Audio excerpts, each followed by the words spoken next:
Ni sawa Meze neza cyane rwose. hari umuntu wakuntumiye wora ngo mukubariza akabazo. Uwo muntu ra okay, nta kibazo mbaza. Uri tayari kunsubiza? Ndagusubiza pe. Uri tayari kumusubiza? Yego ndamusubiza. Ashobora kuba arimo no kutureba aka kanya. Okay, nta kibazo ndagerageza ko nshoboye musubiza. Okay, hari umuntu wambwiye ngo uvuga izina ry'umusore ukunda. Kiragutsinze? Aya ntago kiransinze. Ushobora kuba ufite abakunzi benshi cyane. Kiransinze, ntago ari benshi ariko kiransinze.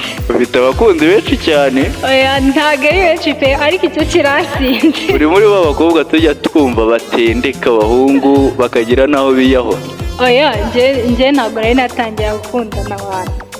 Uracyari umwana? Ntabwo ndabijyamo ibyo bintu, ahubwo umunsi nabigiyemo icyo gihe azambaze nzajya tayari kumubwira kabisa.